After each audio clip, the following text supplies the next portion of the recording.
Vous savez, je l'ai déjà dit à plusieurs reprises, je ne connais pas bien du tout les comics Marvel, je suis plus DC Comics, mais bon bref, pas de guéguerre ici, ce n'est pas le sujet. Là où je veux en venir, c'est que je ne connais Marvel que via les films, et beaucoup d'entre eux m'ont marqué, que ce soit la trilogie Spider-Man de Sam Raimi, qui est ancrée dans mon enfance, Avengers, un véritable plaisir, ou encore plus récemment Logan. Mais la principale différence de mon côté entre le MCU et le DCEU, c'est que quand je vais voir un film DC, j'ai certaines attentes car je connais les personnages, que ce soit les principaux ou les secondaires.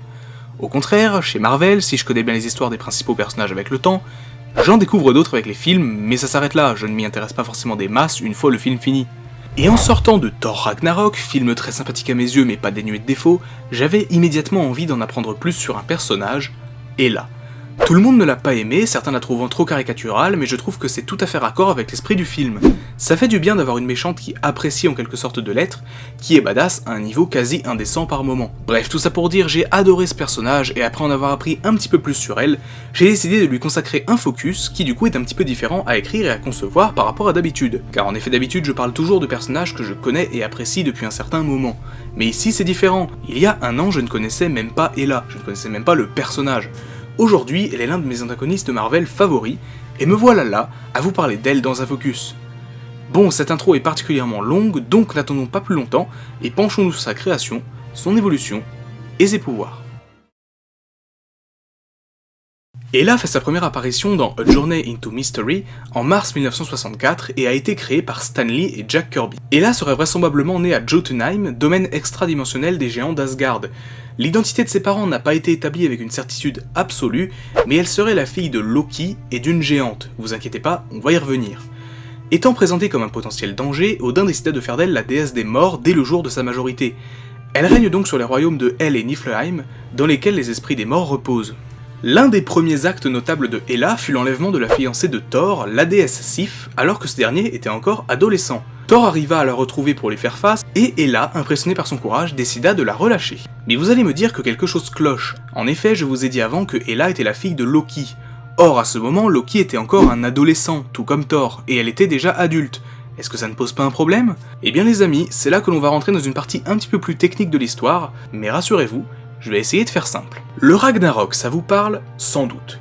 Il s'agit d'un événement se produisant environ tous les 2000 ans et qui implique la destruction totale d'Asgard et la mort de tous ses habitants, qui renaîtront ensuite pour vivre une nouvelle existence, jusqu'au prochain Ragnarok, bref, c'est absolument la joie. L'explication serait donc que Loki serait bien le père de Hela, mais il s'agit du Loki du cycle précédent, et non pas celui en vie au moment de ces événements. Au moment de la renaissance d'Asgard, Hela aurait été ramenée à la vie déjà adulte. Logique, non? Hela avait plusieurs objectifs, s'emparer des âmes des Asgardiens, mais plus particulièrement celles de Thor et Odin. Elle arrivera presque à s'emparer de celles de Thor, et subtilisa également le royaume de Valhalla, autre domaine des morts encore dirigé à l'époque par Odin.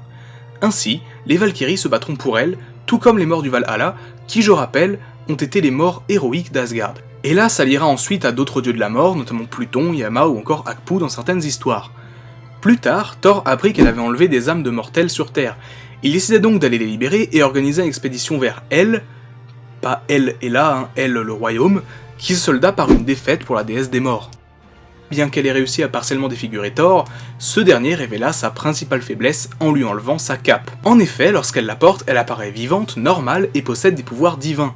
Mais sans, on découvre un corps à moitié vivant, à moitié mort, et ses pouvoirs se dissipent.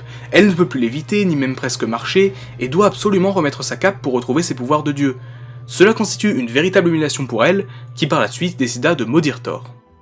Un jour, Hela fut vaincue en combat par Angela, et ce dans son propre royaume de Hel. Elle perdit donc Hel au profit de Balder, qui avait été nommé régent.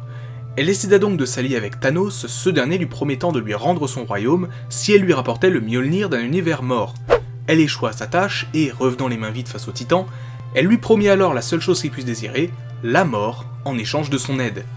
Pourquoi ne pas voir cela dans Avengers 3 ou 4, je suis preneur, Ok, laissez-moi rêver un peu. Et justement... L'histoire de Hela dans l'univers cinématographique Marvel est assez différente de celle dans les comics, mais c'était pas un mal je pense. Car en effet, expliquer tout le principe des cycles d'Asgard, qu'elle serait la fille d'un autre Loki que celui que l'on connaît, ça aurait perdu une bonne partie du public non initié je pense. Du coup, ici, Hela est la fille d'Odin, son premier enfant. Elle était l'exécuteur de son père et fut la première à posséder Mjolnir, comme vu dans Thor Ragnarok. Après avoir eu un esprit de conquête, Odin devint un roi pacifique, ce qui agaça profondément Hela. Elle essaya de renverser son père, tuant de nombreux Asgardiens. Odin finit par accepter que sa fille fût devenue trop dangereuse, et décida donc de l'affronter. Il réussit à la vaincre, mais il était impossible pour lui de la tuer. Il décida donc de la bannir dans Hel, sa force de vie l'empêchant de s'échapper. Cependant, même ainsi, Hela fut proche de s'évader, forçant son père à envoyer les Valkyries, qu'elle réussit tout à tuer, à l'exception de leur chef. Odin intervint de nouveau et la réemprisonna. Il effaça alors toute trace de Hela d'Asgard, la rayant complètement de l'histoire, comme vu dans les peintures murales, cachées par de nouvelles. Peu de temps avant de mourir, Odin informe Thor et Loki de l'existence de Hela, et aussitôt après sa mort, elle se montre et revendique ses droits sur Asgard. It's not possible. Darling, you have no idea what's possible. Elle détruit Mjolnir, débarque à Asgard et prend le trône par la force, suite notamment à un combat très impressionnant dans lequel elle se bat seule contre tous.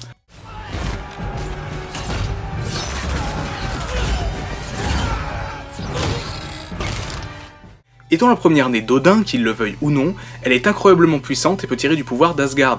Elle est par conséquent plus puissante que beaucoup d'autres, même plus que Thor. So simple. Even a blind man could see it. Seul Odin, dans la force de l'âge et Surtur, furent capables de l'arrêter. Elle est jouée par Cate Blanchett qui lui donne vraiment une aura sur grand écran qui passe parfaitement dans l'esprit de ce film. C'est vraiment elle qui m'a fait apprécier le personnage quand je l'ai vue, elle a vraiment l'air de s'éclater. Elle raconta d'ailleurs que ce tournage l'a fait parfois se sentir comme dans un jeu vidéo. D'ailleurs, pour l'anecdote, sa fille de 2 ans l'a suivi quelques jours sur le tournage et pensait que sa mère avait de réels super pouvoirs. C'est mignon. Étant une déesse d'Asgard, Hela possède bien évidemment une force surhumaine, au-dessus même de la plupart des Asgardiens, une résistance aux blessures et aux maladies, ainsi qu'une endurance bien supérieure à la moyenne. Elle possède également une autorité sur les dieux d'Asgard qui, une fois arrivés au bout de leur vie, attendent que la déesse vienne les chercher. Ils sont alors emmenés dans les royaumes de Hel et Niflheim, où leur esprit, ou corps astral, réside pour l'éternité. Les Asgardiens mourant héroïquement sont eux emmenés au Valhalla, s'ils en sont dignes. Ils y retrouvent une existence physique mais ne peuvent plus mourir. Les Valkyries les y emmènent, ainsi que Hela, bien qu'ici elle n'ait aucune autorité sur eux, enfin en temps normal.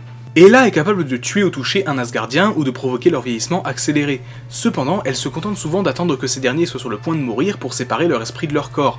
Elle est également capable de concentrer un pouvoir immense dans ses mains, capable d'infliger des blessures plus qu'importantes à n'importe quel Asgardien. Ce pouvoir s'appelle sa main de gloire. Elle peut également léviter, effectuer une projection astrale, dans laquelle elle garde ses pouvoirs de vie et de mort et est capable de projeter des lames, tout en restant bien sûr capable de se battre au corps à corps. L'un des grands avantages des adaptations de comics, c'est qu'elles permettent de mettre en avant des personnages peu connus, voire inconnus du grand public par moment. Effectivement, oui, on peut critiquer sur le non-respect des personnages d'origine parfois, mais en même temps, dans d'autres cas, même avec certains changements, la performance sur grand écran nous donne envie de découvrir le personnage tel qu'il était à l'origine. L'interprétation délicieusement diabolique de Cate Blanchett m'a fait m'intéresser à Hela, mais pas seulement. J'ai aussi découvert de nouveaux aspects de l'univers de Thor que je ne connaissais pas forcément avec les films, et ça c'est une excellente chose. Peu importe qu'elle revienne ou pas dans un futur film du MCU, son rôle dans Thor Ragnarok me suffit. All because they couldn't see the future. Sad. Et vous, est-ce que ça vous est arrivé de totalement découvrir un personnage au cinéma, au point que vous vous êtes plongé dans son histoire et ses origines de comics? N'hésitez pas à me le faire savoir. J'espère en tout cas que ce premier focus consacré à un personnage de Marvel vous a plu, et que j'aurais pu vous faire découvrir un petit peu plus ce personnage. Évidemment, je suis resté assez large dans son histoire pour ne pas me perdre, car c'est quand même un personnage qui a une longue existence, et s'il y a des spécialistes des comics Marvel, n'hésitez pas à venir me corriger si j'ai fait certaines petites imperfections par moment. Et puis bah moi je vous dis à très bientôt pour de nouvelles vidéos, un top et un nouveau focus arrivent très vite. Sur ce, on se dit à la prochaine, c'était Magnus, ciao.